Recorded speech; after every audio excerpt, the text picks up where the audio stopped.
A day in the life. Peasant versus noble. Greetings. Today, we're traveling back nearly 1,000 years to explore a typical day in the Middle Ages. Two people living under the same sun, on the same land, but living very different lives. On one side, the medieval peasant, hard-working, overtaxed, and usually covered in mud. On the other side, the medieval noble, powerful, privileged, and occasionally covered in wine stains.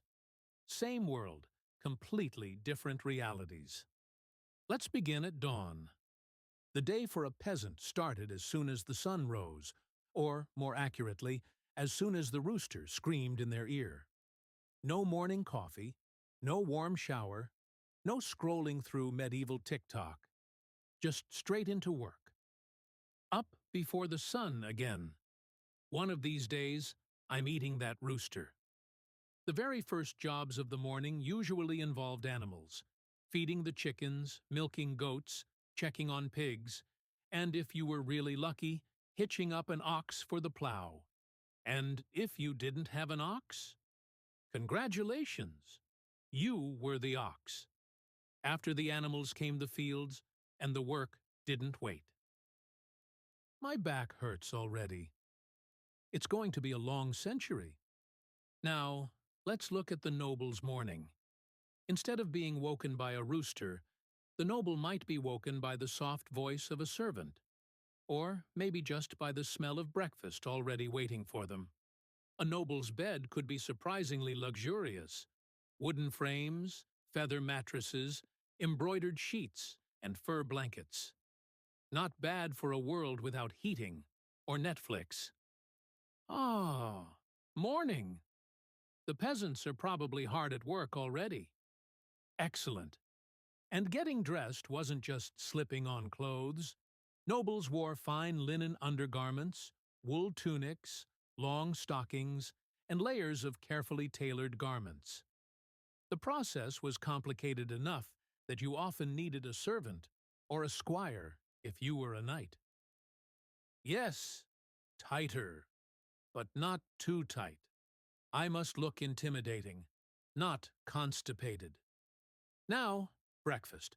For peasants, this meant dark bread, usually made from rye or barley, and maybe a bowl of pottage, a watery stew made from whatever vegetables were available, cabbage, beans, oats, simple, filling, and repetitive. Delicious, tastes just like yesterday, and the day before, and the day before that. For nobles, breakfast could be much more exciting. Bread and cheese, fresh eggs, sometimes roasted meat, and always a drink, often watered-down wine or ale. Spices like cinnamon, pepper, or sugar were so rare that tasting them was basically like winning the medieval lottery. Venison. And I'll wash it down with wine, because water is for peasants. After breakfast, the real work began. For peasants, this meant back to the fields. Farming was the backbone of medieval society. If you weren't planting, you were weeding. If you weren't weeding, you were harvesting. If you weren't harvesting, you were repairing the tools you broke while harvesting. Sun up to sundown, the rhythm was endless. First, the ox ran away. Now the wheel's broken. At this point, I am the ox. But here's the catch. Peasants didn't get to keep everything they grew. A portion went to their lord as rent for the land.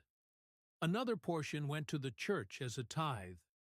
And then they had to keep enough to feed themselves and survive the winter.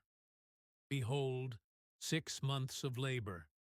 At least it's an onion with character. Meanwhile, nobles had very different responsibilities. Instead of working the soil, they managed it. Their duties included overseeing estates, collecting rents, and making sure their peasants kept farming.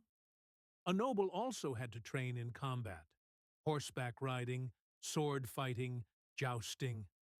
And when they weren't training for war, they hunted. Onward! Let us hunt deer for dinner. Or perhaps peasants if they keep grumbling. Hunting wasn't just food. It was a sport, a show of wealth, and even a way to train for battle. Nobles also had political responsibilities, holding court, hearing disputes, and sometimes serving their king in war. Of course, they didn't go alone. They had squires, knights, and entire retinues to fight for them. But life wasn't all work.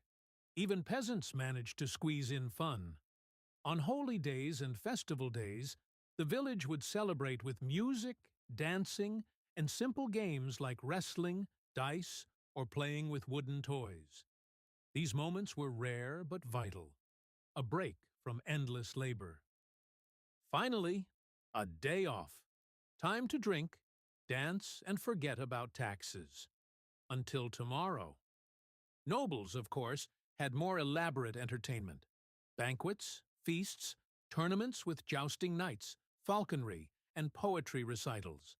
They might also spend evenings listening to traveling minstrels or musicians at court. Yes, sing me another ballad of tragic romance. Louder. The peasants must hear my superior taste in music. As the sun went down, food once again showed the difference in lifestyle. Peasants often had another round of bread and stew, maybe some cheese if it was available, and on rare occasions, a bit of salted pork or fish. Meat was a luxury for them, usually reserved for holidays. It's stew. Again. If I see another cabbage, I'll scream. Nobles, meanwhile, dined in style. Great halls were lit by torches or candles, and long wooden tables filled with roasted meats, pies stuffed with game, sweet dishes flavored with honey or sugar, and gallons of ale or wine. A noble's dinner could last for hours, with entertainment woven throughout. To wealth, wine, and walls high enough that peasants can't complain too loudly. Finally, the day came to an end. Peasants returned to small cottages, often made of wattle and daub, wood and mud. The family usually shared one room with a central hearth for warmth, and sometimes even shared the space with animals for extra body heat. Beds were straw mattresses, if they had one, covered with whatever cloth they could afford.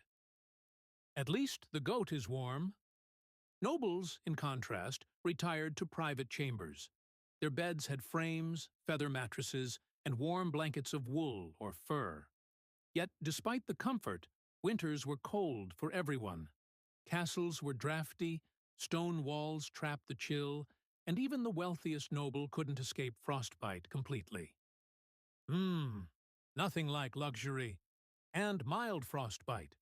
So, there you have it. A full day in the life of a medieval peasant versus a medieval noble. One spent their day working the land from dawn to dusk, eating simple food, and sleeping on straw.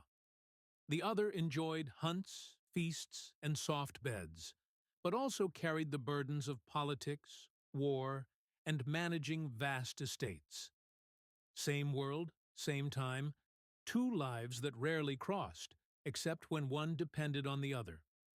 Hard labor versus hunting trips, straw beds versus feather mattresses, and most importantly, pottage versus pie. Which side would you rather live on?